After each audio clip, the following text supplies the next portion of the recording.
everybody, and welcome to another episode of Spartan Theology. This feels a little weird this time. I never do these by myself, and yeah, I'm like not hearing someone else talk to me. It feels a little weird. I feel like everything's off. But if you can hear me good in the chat, please let me know. That would definitely help. But yeah, thank you for joining John with Apocalypse here, and Mine Onion, and Travis. So yeah, I guess I kind of want to start off. I got a few updates. I'm gonna be doing a stream next week. Next week I have two streams. Yeah, I have Tuesday. I'll be interviewing Dr. Andrew Abernathy, who wrote this book, God's Messiah in the Old Testament. I actually won the book on one of those book giveaways on Twitter, and I thought that was pretty cool, so I'm going to be interviewing the author next Tuesday, and then I think it's next Thursday. Yeah, I'm terrible with dates, but I'm going to be having Dr. Josh on the channel, which should be really cool. Yeah, I'm really excited to kind of talk to him. I want to talk to him about his new book that he's coming out with. It's called, It's called Atheist Handbook to the Bible or something like that. Yeah, let me see mine, and you just told me I'm a little quiet. I'll turn myself up. I bet that's a little better. If that's a little better, let me know. But if not, then I don't know, get louder headphones. I don't know. Nothing I can do. No. But no, I appreciate you guys watching. But for today's stream, though, I'm just going to be kind of walking through this paper I read. I read recently. Yeah, I'm trying to read the chat. I don't know why I'm like looking way up there, but yeah, it is what it is. Ooh. I don't know if that helped. But yeah, I'm going to be walking through this paper I read recently called Paul the Trinitarian, written by Chris Tilling. And it's a part of this book, Essays on the Trinity. Yeah, so if you see this book, I have a picture of it over here. It's called Essays on the Trinity, edited by Lincoln Harvey.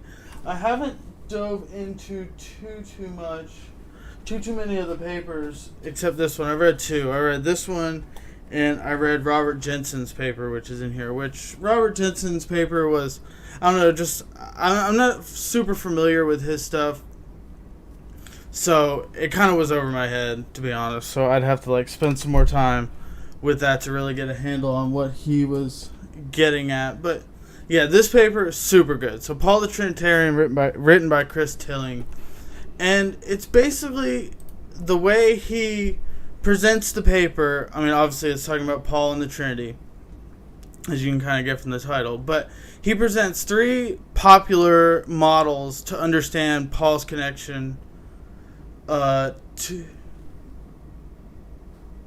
Yeah, see now, John's telling me I'm too loud. Ay. This is like middle of the ground, so I don't know, but I'm going to stop paying attention. I'm not good at doing this by myself. I get distracted, and normally when someone else is on here, I get distracted, but they're talking, so it's not so noticeable, but that's beside the point. So in this paper, Chris Tilling kind of presents three commonly models that are commonly used to kind of connect Paul's theology to later doctrines of the Trinity.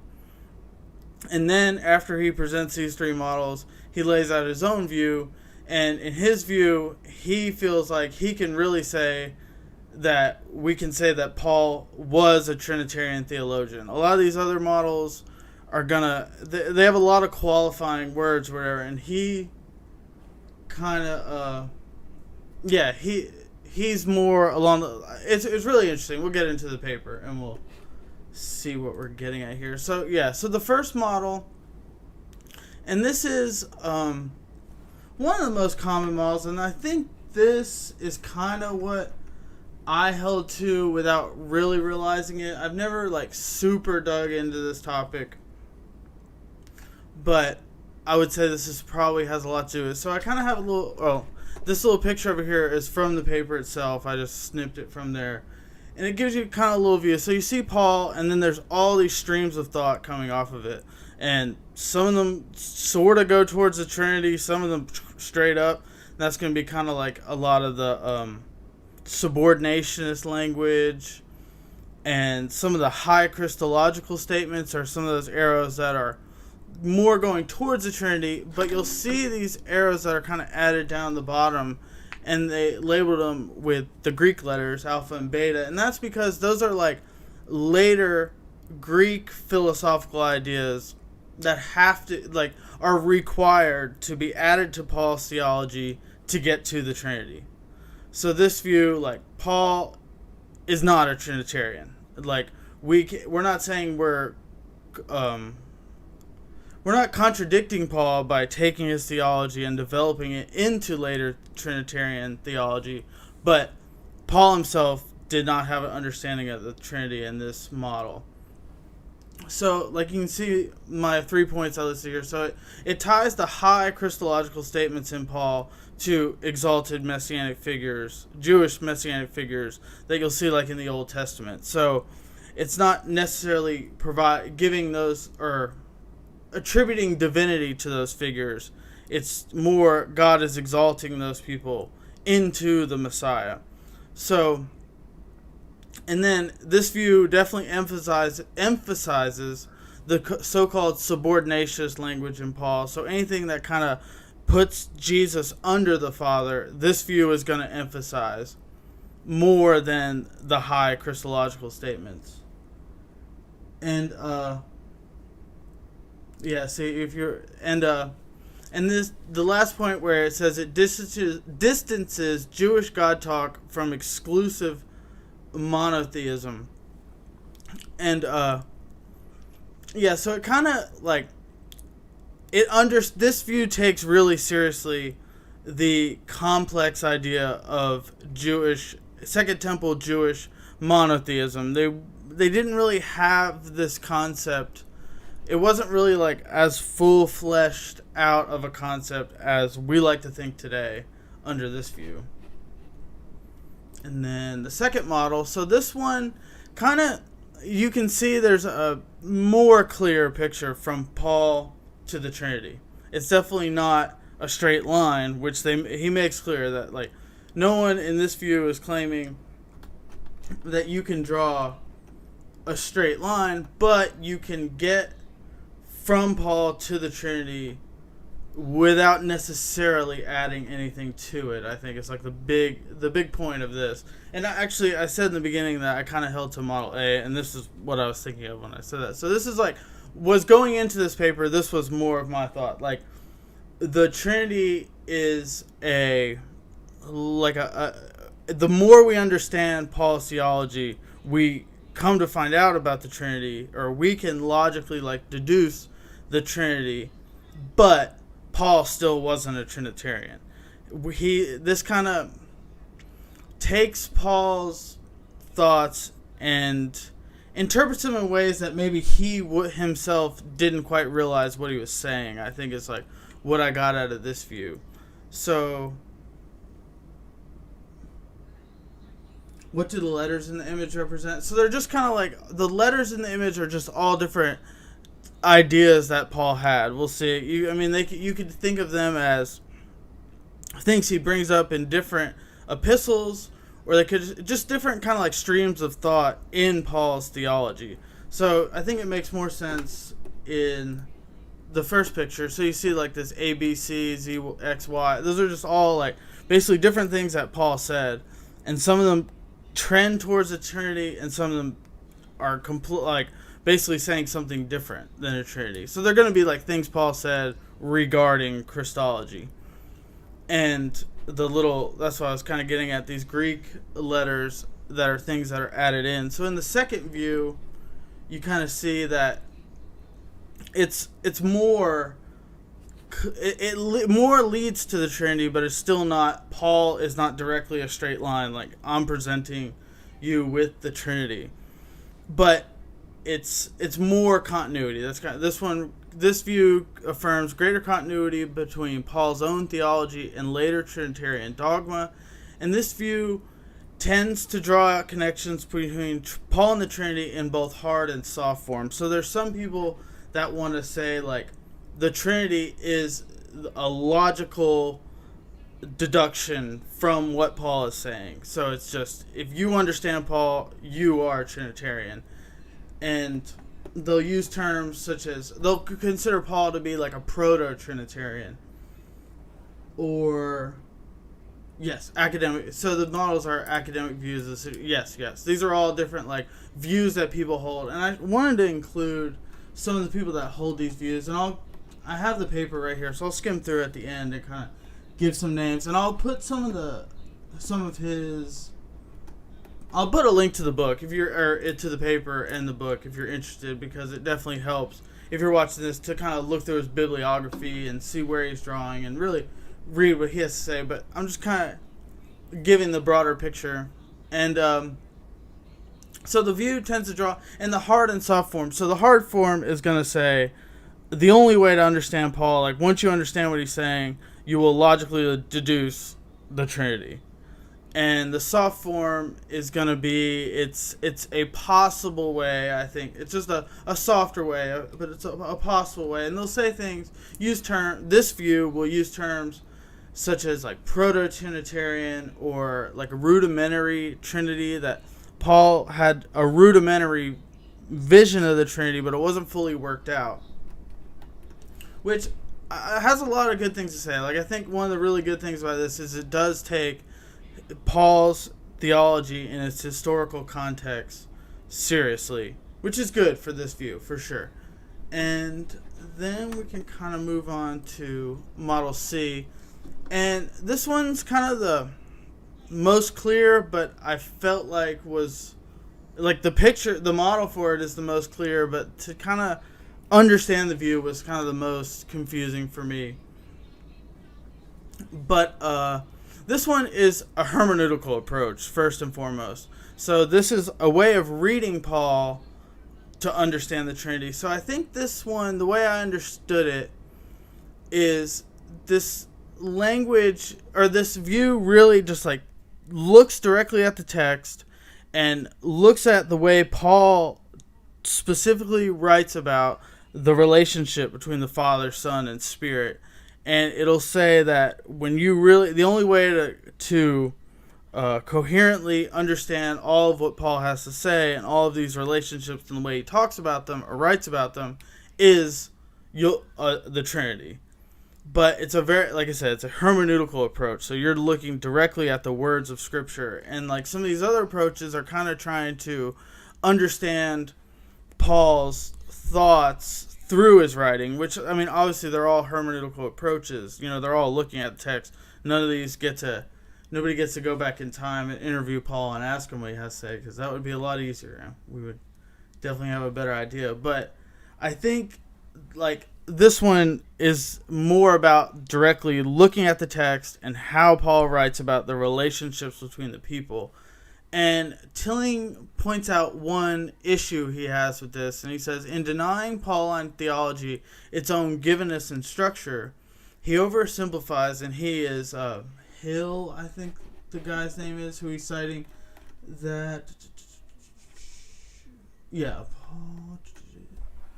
Wesley Hill, and he has a book called In Paul and the Trinity. So that's who Chris Tilling is drawing on for this model. And like I said, his issue with this is in denying Pauline theology its own givenness and structure, he oversimplifies the hermeneutical task in favor of one side of the helpful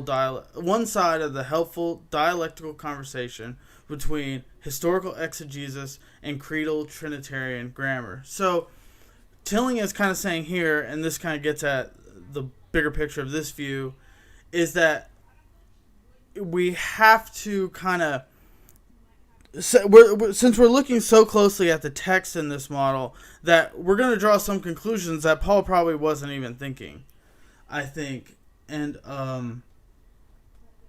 which, like, the way he describes things, it's kind of a more, I think of this view as a more like just Bible alone view, you know, that the author, guided by the Holy Spirit, might be saying things that they don't even quite realize what they're saying. And I wasn't, like, I think this view has a lot of good things to say, in that, like, a hermeneutical approach is very important. And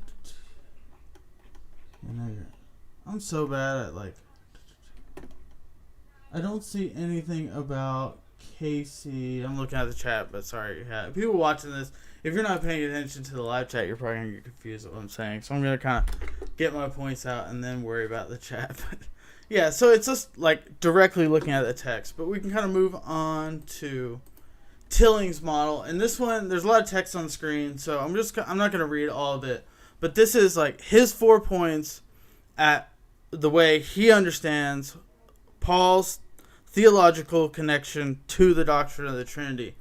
And I'm just going to give, like I said, a broad picture. If you want to read what's on the screen, it's there.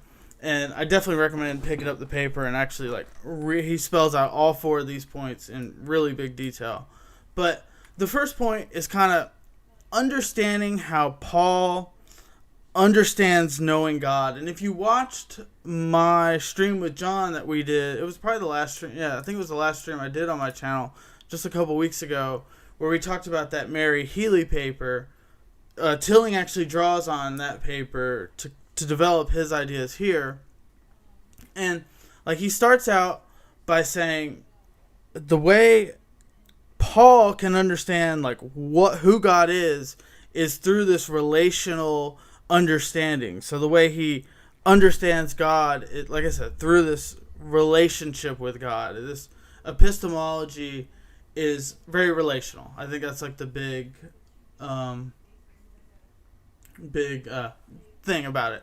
So point 2 is that Paul uses a lot of that same relational epistemology language and associates it with Christ. And I actually I'll give myself props here, because as I was reading this, I made this kind of connection because I had read some of this paper before that Healy paper, but as I kind of understand where Tilling is getting. So when we understand the way Paul understands how people have a relationship with God, he uses a lot of that exactly the same language to develop our relationship with Christ.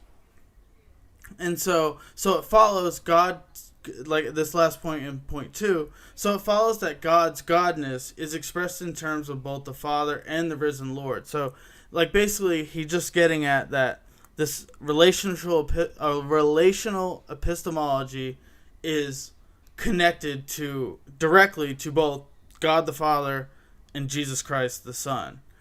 And then point 3 is it speaks about how both these things are mediated to us through the Spirit. So it's like I said, the Spirit mediates both these relational understandings to us between us and God the Father and us and God the Son. And then point 4 is the big one, his kind of conclusion, and it just says, when Paul's texts are read in terms of the apostles' own theological idiom, they achieve new levels of salience, leading to the affirmation of Paul the Trinitarian. So basically,